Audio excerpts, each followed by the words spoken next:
Dr Jekyll et Mr Hyde. Aïe aïe aïe les amis, voilà peut-être comment on pourrait intituler le film hier soir du Paris Saint-Germain. Salut à tous, j'espère que vous êtes en forme ou que vous soyez bienvenus comme d'habitude à la maison dans mon petit bureau pour ce point média sur YouTube, l'épisode 97. On va ensemble ouvrir la presse et française et britannique pour voir l'écho et la résonance de cette demi-finale allée de la Ligue des Champions, la une de l'équipe, avec ce jeu de mots au pied du mur, parce que maintenant il faut aller chercher l'exploit et comme un symbole ce mur du PSG qui s'est effrité ici pour laisser passer le ballon de Mahrez qui va tromper Navas pour le deuxième but de Manchester City. Mahrez qui est à la une de toute la presse britannique avec ces petits jeux de mots dont on raffole. Regardez ici, Peps Semi-Gods, la voie sainte pour amener l'équipe de Pep Guardiola en finale de cette Ligue des Champions avec ces trois lettres PSG ici. Les messages lancés directement au club parisien et à nous, Français. Regardez ce Magic avec le H pour le Mahrez ici. Voilà avec cette unité de groupe ou encore Marvels, de nouveau avec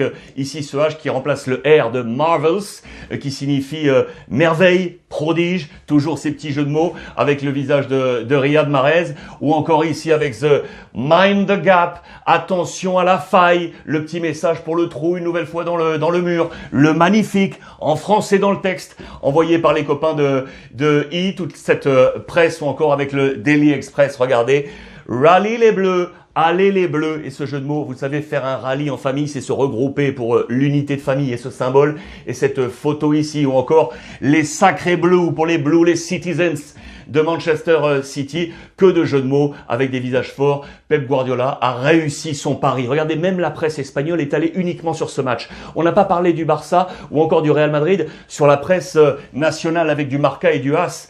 Le PSG, au PSG, les PESA, la Champions. La Champions, c'est peut-être trop lourd pour le Paris Saint-Germain avec comme symbole Mbappé et Neymar. C'est un message très très dur, ça, de la part des Espagnols. Et puis à la une de AS, Guardiola qui va museler, annuler Neymar et Mbappé avec cette image symbole une nouvelle fois. On va entrer dans le détail. Voilà comment Guardiola avait préparé son plan. Pas de numéro 9. Une nouvelle fois pour lui. Il avait placé d'ailleurs à la pointe de son attaque l'ancien monégasque Bernardo Silva. Le capitaine était là. Kevin De Bruyne qui a été excellent dans ce match. C'est une équipe qui a travaillé regroupée sur la possession. Et vous allez voir que ça a été décisif dans cette rencontre. Voilà le plan de bataille. En rouge, je vous ai mis les changements sur le dernier match. Avant ce rendez-vous, c'était la finale de Carabao Cup remportée 1-0 avec le but de Laporte face à Tottenham.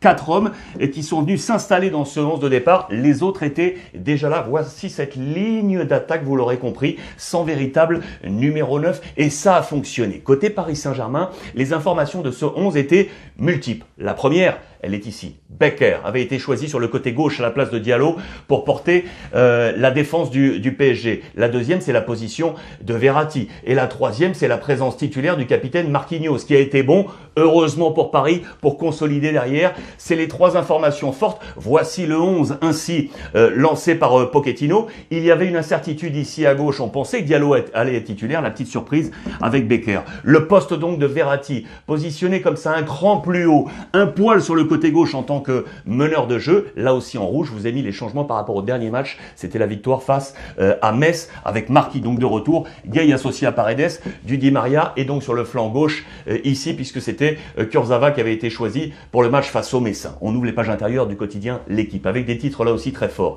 Regardez, la disparition pour mettre en avant Paris, parce qu'effectivement, il y a eu le visage 1 et le visage 2, Dr Jekyll et Mr Hyde. Paris a fait une superbe première mi-temps, une superbe première période, mais a tout laissé tomber en deuxième. On va voir pourquoi et comment. 3 coups et un KO. 64e, premier coup, Navas surpris par De Bruyne. Deuxième coup, c'est ce mur qui se lézarde à la 71e sur le coup franc de Mahrez. Et le troisième coup pour le KO, c'est à la 77e minute. Gay, carton rouge, Paris réduit à 10, 3 coups et un KO contre le Paris Saint-Germain. Les options périssables, ce sont donc les choix de Pochettino avec, regardez, je vous lis ça, en titularisant Becker et en plaçant Verratti dans un rôle de milieu gauche.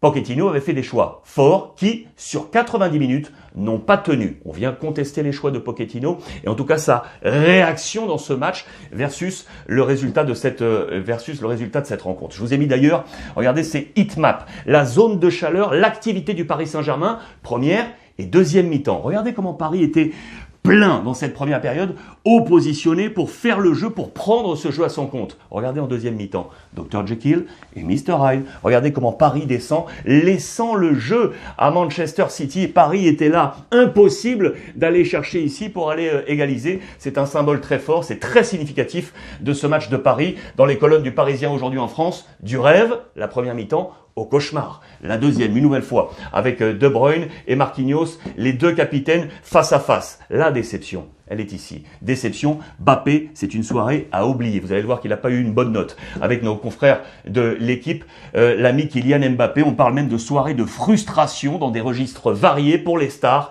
Mbappé, Neymar ou encore Di Maria, les notes sont là. Regardez la note de Kylian Mbappé, les amis, c'est sur 10. On est à 3. 3 sur 10 pour nos confrères de l'équipe. La meilleure est pour le capitaine Marquinhos. Il y a un 4 pour Navas, un 4 également pour l'ami Neymar. C'est un 6 pour Di Maria. Voilà pourquoi ici on parlait de clair-obscur entre les stars du Paris Saint-Germain. Les notes pour les joueurs de Manchester City, Mahrez, buteur, vous l'avez vu à la une de toute la presse britannique, prend un 7 sur 10, comme De Bruyne, les deux meilleures notes de cette équipe côté Manchester City. Dans l'opposition de style entre les entraîneurs, Pochettino prend 4, manque de réaction, de réactivité dans cette deuxième période, alors que Guardiola a pris un 6 sur 10 selon nos confrères. Les notes sont là, l'illustration avec ses photos pour moi, avec Neymar, vous le voyez, qui cherche, il va chercher peut-être la solution pour le match retour, et Kevin De Bruyne, capitaine et meilleur joueur MVP de cette demi-finale aller de la Ligue des Champions. Il va falloir aller chercher ce résultat, vous l'aurez compris.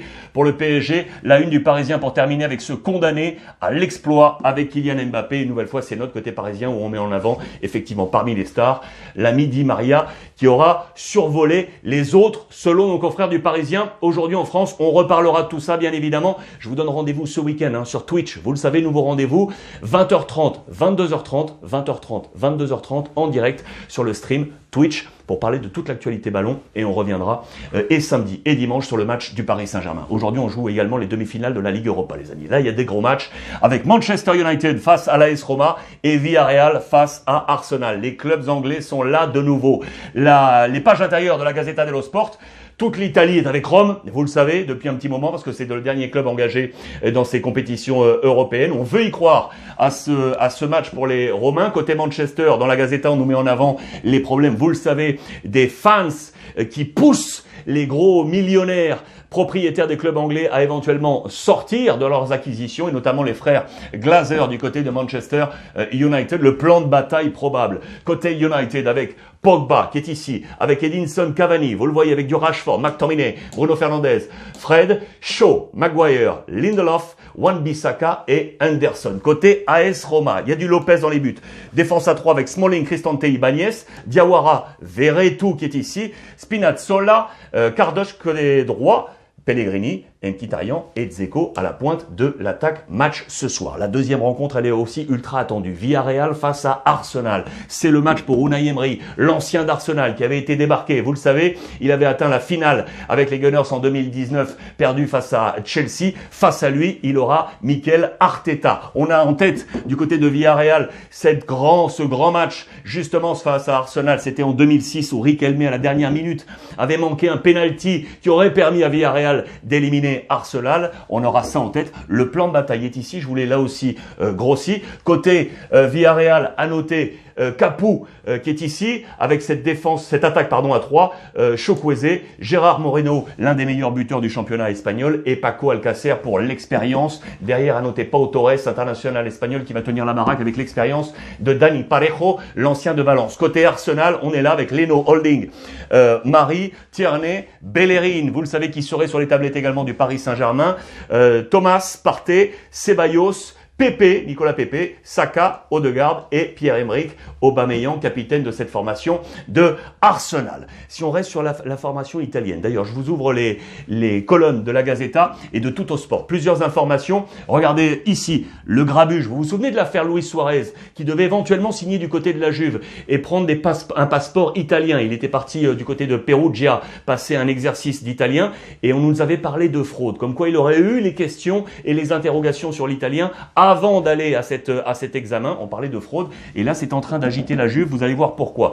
Monsieur Zhang, le patron 29 ans de l'Inter, ça y est, qui est à Milan pour faire le point sur la nouvelle saison et porter le scudetto de l'Inter. Et regardez à la une de Tutto, on parle du nouvel entraîneur de la Juventus de Turin. Si Pirlo venait à être débarqué, regardez ce qu'il donnerait. Le retour éventuellement de Allegri à 50%. On nous parle de l'ami Gattuso à 20% qui est débarqué du Napoli, vous le savez, par le président De Laurentiis. Et on nous parle de Zizou à 30% du côté de Tuttosport. Ça, c'est intéressant. Voilà, monsieur Zhang qui est là, le patron, Steven Zhang, 29 ans, qui est atterri, ça y est, à Milan. Il est là pour tout d'abord lever le scudetto. On attend ça du côté de l'Inter et lancer l'exercice 2021-2022 avec Conte. Oui ou non, ça on verra. Et ce qui est sûr, c'est qu'on a trouvé, vous le savez, ça y est, un fonds américain pour injecter 250 millions d'euros du côté de l'Inter pour poursuivre l'aventure de la famille Zhang à la tête du groupe de Milan. Côté juge, je vous l'ai annoncé, c'est la fracture entre deux hommes. Agnelli d'un côté et Paratici,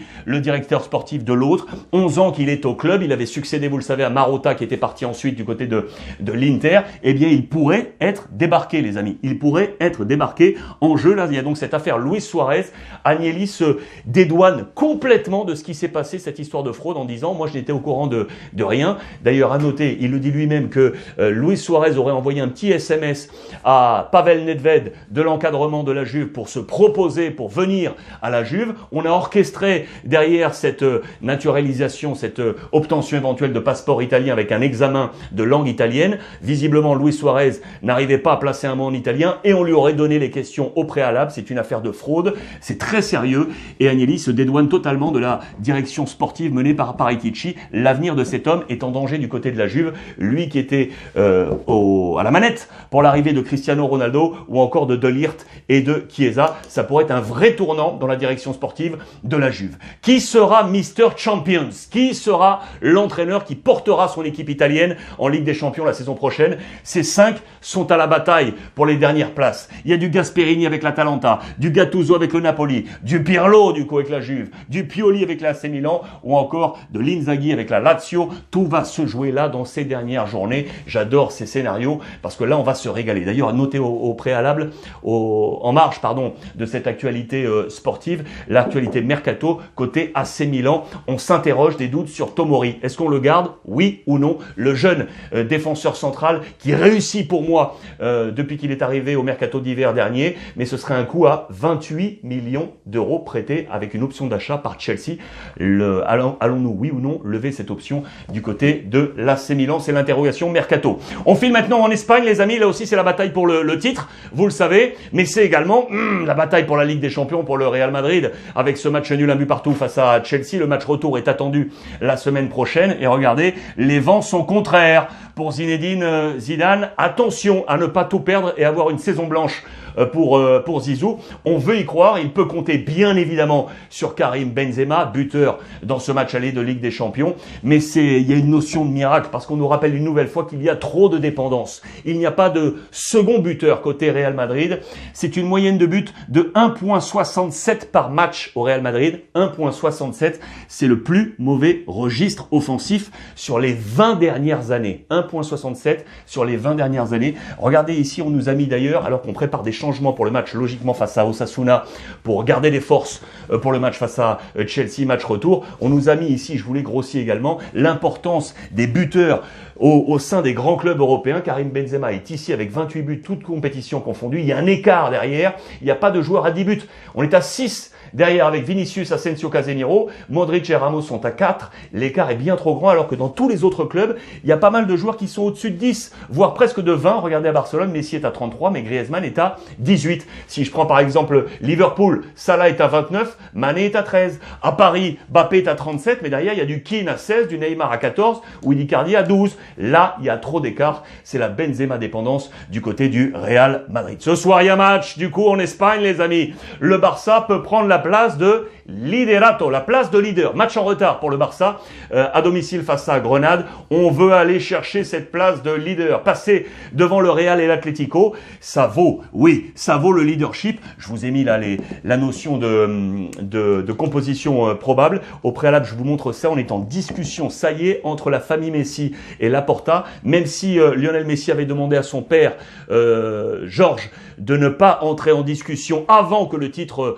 soit joué. Pour autant, ça y est, on commence là à discuter entre Laporta et la famille Messi. De son côté, Ronald Koeman, conférence de presse, a dit il n'est jamais trop tard là pour aller se mettre leader, ou trop tôt comme vous voulez, puisqu'on est à la fin de ce championnat et le Barça peut passer devant. On nous montre les 5 oubliés de Koeman dans cette deuxième partie de saison, notamment avec Riqui Puig, Sam Umtiti le français, Pjanic qui pour l'instant ne marche pas avec son transfert record en provenance de la Juventus de Turin, Junior Firpo ou encore Braithwaite. Ces 5 hommes sont très certainement sur la rampe de départ au mercato prochain. Voici quel serait le plan ce soir pour affronter Grenade. Ter Stegen, Piqué avec l'anglais, le français, Mingueza, De Jong, Illich, Busquets, Sergi Roberto, Jordi Alba, Griezmann et Lionel Messi. Match attendu ce soir sur les différentes antennes.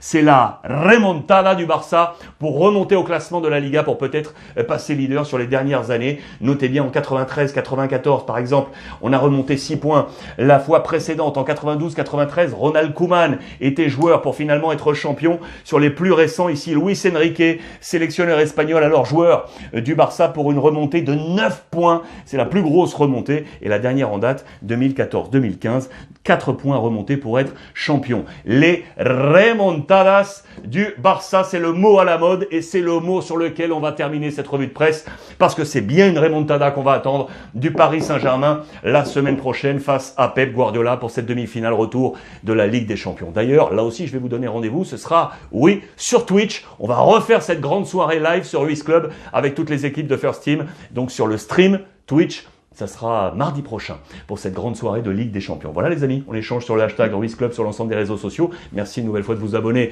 sur la chaîne YouTube et d'activer la petite clochette. Et n'oubliez pas, comme tous les jours, profitez des vôtres.